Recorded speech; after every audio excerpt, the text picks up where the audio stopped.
নমস্কাৰ business line এডমিশ্যনত আপোনালোকক স্বাগতম জনাইছোঁ। তো ইয়াত যেটো মাহাৰী আছিল মাহাৰীটো বাহিৰত ওলাই দিছোঁ, যেহেতু ইহঁতৰ বয়স 25 দিনমান হৈছে আৰু অলপ অলপ দানা খায়, বেছি নাখায়। আৰু যেটো মাকটো ভিতৰত থাকিলে দানা দিব নোৱাৰি, দানা গোটেইখিনি মাকটোৱে মানে খাই শেষ কৰি দিয়ে। কিন্তু মাকটো বৰ্তমান বাহিৰত ওলাই দিছোঁ। ইয়াত 1 ঘণ্টামান বাহিৰত থাকিব আৰু যেতিয়া ইহঁতৰ দানাখিনি খোৱা শেষ হৈ যাব তেতিয়া আৰু মাকটো সোমাই দিম গাখীৰ খাবলৈ।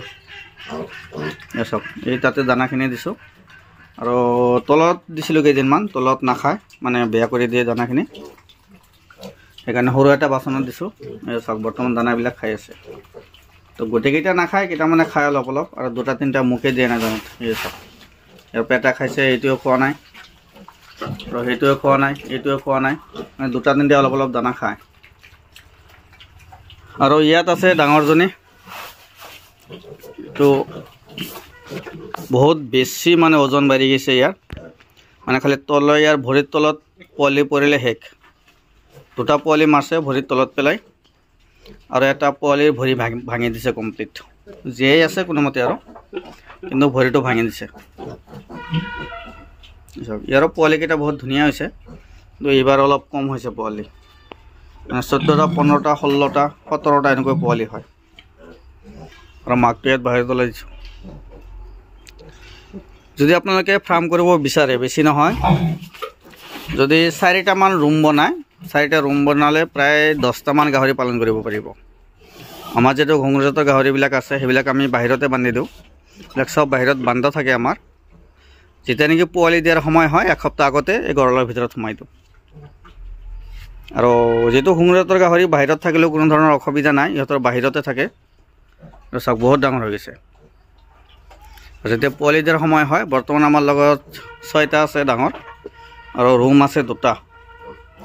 এতিয়া বৰ্তমান 2টাই পোৱালি দিছে, আৰু 1 মাহমান পিছত এটা পোৱালি দিব। তেতিয়া 1 মাহ পিছত এইখিনি কমপ্লিট আমাৰ বিক্ৰী কৰা হৈ যাব, তেতিয়া আৰু এইটো ৰুমত সোমাই দিম। যদি আপোনালোকেও গাহৰি পালন কৰিব বিচাৰে তেতিয়াহ'লে আমাৰ এইটো ৰুম বনোৱাটো অলপ ভুল হৈছে, তো আপোনালোকে যাতে এনেকুৱা ভুল নকৰে। এইটো ৰুম আছে আপোনাৰ 16 ফুট, কিন্তু 16 ফুট হ'লেও এইটো অলপ সৰু বনালেও মানে মাজত যিটো আমাৰ পাৰ্টিশ্যন আছে, মানে ইফালে 1.5 ফুট ইফালে 1.5 ফুট ৰাখি মাজত আৰু 3 ফুটৰ এটা পাৰ্টিশ্যন দিলে কি হয়, মানে মাহাৰীবিলাক ভিতৰতে থাকিব, আৰু এই পাৰ্টিশ্যনৰ ভিতৰত আমি মানে পোৱালিবিলাক দানাবিলাক দিলে মানে বেছি ভাল। মানে পাৰ্টিশ্যনৰ ভিতৰত সোমাই পোৱালিকেইটা দানা খাব। আৰু যিহেতু ঠাণ্ডাৰ দিনত লাইটৰ অসুবিধা হয়, তো এইটো লাইট এটা দি থৈছোঁ। লাইটৰ তলত চাওক এই মাহাৰীটোৱে শুই থাকে এনি টাইম, মানে অলপ গৰম লাগে। আৰু পোৱালিকেইটাই কি কৰে, এই মাকটোৰ ওপৰত উঠি মানে শুই থাকে। যেতিয়া নেকি মাকটো উঠিব বিচাৰে, পোৱালিকেইটা তলত পৰাৰ পিছত কেতিয়াবা ভৰিৰ তলত পৰি মৰি যায়।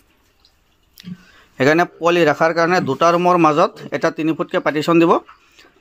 মানে এটা ৰুমত যিখিনি পোৱালি থাকিব সেইটো যাতে পাৰ্টিশ্যনৰ ভিতৰত যাব পাৰে, আৰু সেইটো ৰুমত যিখিনি পোৱালি থাকিব সেইটো যাতে পাৰ্টিশ্যনৰ ভিতৰত আহিব পাৰে। তেনেকুৱা হ'লে দানা দিয়া ভাল, মানে 10 দিন 12 দিন বয়সৰ পৰা পোৱালিকেইটা দানা দিব পাৰি। আৰু 10 দিন 12 দিন বয়সৰ পৰা দানা খোৱা আৰম্ভ কৰি দিয়ে। মানে বহুতকেইটা ফাৰ্ম মই ঘূৰিছোঁ, সেইবিলাক ফাৰ্মত চাইছোঁ 6 দিনৰ পৰাই দানা দিয়া ষ্টাৰ্ট কৰে। মানে অলপ অলপ চেলেকি খায় দানাবিলাক, ফুল্লি নাখায়, 6 দিনৰ পৰা দানা দিয়া ষ্টাৰ্ট কৰি দিয়ে। আপোনালোকে ফাৰ্মৰ বিষয়ে যদি অধিক জানিব বিচাৰে, ভিডিঅ'ত লাইক এটা কৰি ৰাখিব, চেনেলটো ছাবস্ক্ৰাইব কৰি ৰাখিব, মানে সকলো ধৰণৰ আপডেট পাই থাকিব। যিহেতু নতুনকৈ আৰু 2টা ৰুম বনাম ইফালে, সেইটো বনালে ভিডিঅ'টো আপলোড কৰি দেখুৱাম আপোনালোকক যে ৰুমবিলাক কেনেকুৱা বনালে বেছি ভাল। মানে সেই 2টা ৰুম থাকিব আপোনাৰ, ইয়াত বনাম মানে ব্ৰিডাৰৰ কাৰণে যিখিনি মানে পোৱালিবিলাক দিব, পোৱালি দিলে সেই 2টা ৰুমত ৰাখিম। আৰু ইয়াত মানে মাংসৰ কাৰণে অলপ পালন কৰিম, যিবিলাক মাংসত যাব, কাটিঙৰ কাৰণে যাব, সেইবিলাক মানে এই 2টা ৰুমত ৰাখিম। মানে কাটিঙৰ কাৰণে এটা ৰুম হ'লে হ'ল, টেনশ্যন নাই, বহুত ভাল।